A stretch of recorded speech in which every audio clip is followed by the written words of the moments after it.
पिताजी जल्दी चलिए, वरना मैं आज स्कूल में देरी से पहुंचूंगा। मेरी टीचर बहुत गुस्सा करती है। हाँ हाँ बेटा, अभी चलते हैं, बस 2 मिनट रुको। तभी रमेश की पत्नी कमरे से बाहर आती है और रमेश से कहती है, सुनिए जी, आज शाम को आप ऑफिस से जरा जल्दी घर आ जाइएगा। याद है ना, आज आपको मुझे शॉपिंग कराने के लिए लेकर जाना है। अरे भाग्यवान, इस महीने हाथ जरा तंग है। मेरी मानो तो शॉपिंग का विचार कुछ दिनों के लिए अपने दिमाग से निकाल ही दो। मैं तुम्हें अगले महीने पक्का शॉपिंग कराने ले जाऊंगा। अभी मुझे चलना चाहिए, वरना राजू को स्कूल पहुंचने में देर हो जाएगी। देखिए जी, अब आपके ये बहाने पुराने हो चुके हैं। मैं कुछ नहीं जानती। आज शाम को मुझे शॉपिंग करने जाना है, मतलब जाना है। आगे आपकी मर्जी। अच्छा ठीक है भाग्यवान, अब तुम पूरा घर सर पर मत उठाओ, मैं कुछ करता हूँ। इतना कहकर रमेश अपने बेटे राजू को लेकर वहाँ से चला जाता है। घर से निकलने के लिए रमेश जैसे ही अपनी मोटरसाइकिल शुरू करता है, तभी उसकी माँ उसे आवाज देकर कहती है, अरे रमेश, आज शाम को मुझे कुछ पैसे दे देना। याद है ना, मैंने तुझसे कहा था कि मुझे मंदिर में चढ़ावा चढ़ाना है। अरे माँ, मेरी तनख्वाह आने में अभी 10 दिन बचे हैं। अभी मेरे पास बिल्कुल पैसे नहीं है। हाँ, मेरी तनख्वाह मिलते ही मैं तुम्हें पैसे दे दूंगा। रमेश की माँ चिढ़कर कहती है, अरे तेरा दिमाग तो खराब नहीं हो गया? मैंने तेरे भरोसे मंदिर के पुजारी जी से वादा कर दिया है और तू कह रहा है कि पैसे नहीं है। अब मैं पुजारी जी को क्या जवाब दूंगी? तुझे तो मेरी इज्जत की भी कुछ परवाह नहीं है। अच्छा ठीक है माँ, अब तुम गुस्सा मत करो, मैं शाम तक कुछ इंतजाम करता हूँ। इतना कहकर रमेश वहाँ से चला जाता है। फिर दोपहर को जब रमेश अपने दफ्तर में बैठा होता है, तब उसे अपनी पत्नी और माँ की बातें याद आती हैं। रमेश अपने दफ्तर के एक साथी मोहन से कुछ रुपए उधार मांगता है। अरे भाई मोहन, मेरा एक छोटा सा काम कर दो, मुझे कुछ रुपयों की सख्त जरूरत है।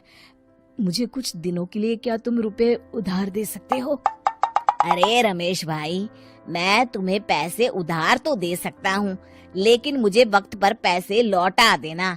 वैसे भी मेरा मानना है कि दोस्ती यारी में कभी पैसों का व्यवहार नहीं करना चाहिए।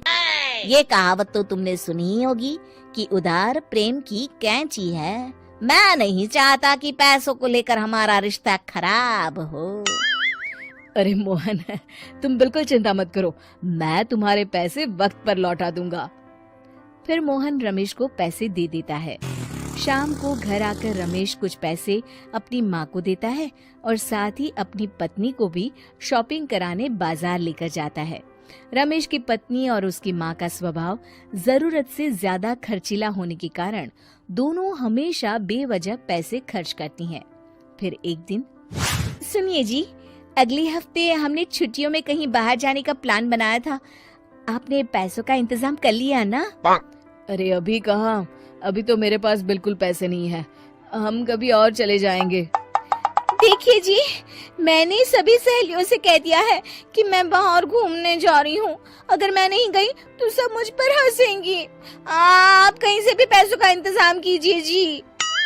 इतना कहकर रमेश की पत्नी वहाँ से चली जाती है। वहीं दूसरी तरफ रमेश की माँ भी तीर्थ यात्रा जाने की जिद करती है और रमेश से पैसे मांगती है। फिर अगले दिन रमेश एक सेठ से पैसे उधार लेकर अपनी पत्नी और बेटे को घुमाने ले जाता है और अपनी माँ को भी तीर्थ यात्रा पर भेज देता है। लेकिन जैसे ही रमेश अपनी छुट्टियां बिताकर वापस आता है, कर्जदार उसका जीना मुश्किल कर देते हैं। इतना ज्यादा कर्ज एक साथ अपने ऊपर देख रमेश काफी परेशान रहने लगता है। फिर एक दिन राजू की स्कूल की फीस वक्त पर न भर पाने के कारण रमेश को स्कूल में बुलाया जाता है। स्कूल के प्रिंसिपल साहब रमेश को सख्त हिदायत देते हैं कि अगर वक्त पर स्कूल की फीस नहीं भरी गई तो उनके बेटे का नाम स्कूल से काट दिया जाएगा। अपने बेटे की स्कूल की फीस भरने के लिए रमेश अपने दोस्त गिरधारी से कुछ पैसे उधार ले लेता है और स्कूल की फीस भर देता है। रमेश की माँ और उसकी पत्नी खर्चे और घर की जिम्मेदारी संभालते संभालते धीरे धीरे रमेश पूरी तरह कर्ज में डूब जाता है। और तभी एक दिन दफ्तर में काम करते समय रमेश की तबीयत अचानक बिगड़ जाती है और वो बेहोश होकर गिर पड़ता है। उसे जल्दी से पास के एक अस्पताल में भर्ती कराया जाता है। रमेश के घर वालों को ये बात पता चल जाती है तो वे सभी अस्पताल पहुंचते हैं। अस्पताल के डॉक्टर साहब उन्हें बताते हैं, देखिए, देर रात तक जागने और जरूरत से ज्यादा काम करने की वजह से इन्हें चक्कर आ गया था। बेहतर यही होगा कि इन्हें कुछ दिनों के लिए पूरी तरह आराम करने दिया जाए। रमेश की हालत देखकर उसके बेटे राजू को बहुत गुस्सा आता है और वो अपनी दादी और माँ से कहता है, माँ, दादी, मैं इतना छोटा हूँ, फिर भी मैं इतना समझता हूँ कि पिताजी दिन रात दफ्तर में काम करके पैसे कमाते हैं। पिताजी अकेला पूरा घर संभालते हैं और आप दोनों अपने फिजूल के खर्चों के लिए उन पर दबाव डालते रहते हैं। आज पिताजी की हालत के जिम्मेदार तो आप दोनों हैं। राजू की समझदारी भरी बातें सुनकर रमेश की माँ और पत्नी को अपनी गलती का एहसास होता है और दोनों की आंखों में आंसू आ जाते हैं। फिर कुछ दिनों के बाद रमेश की तबीयत एकदम अच्छी हो जाती है और वो पहले की तरह अपने काम पर जाने लगता है। रमेश की माँ और पत्नी अब उसे किसी प्रकार की कोई तकलीफ नहीं देते और ना ही उससे किसी चीज की मांग करते हैं। फिर देखते ही देखते रमेश अपने कर्ज के सारे पैसे चुका देता है।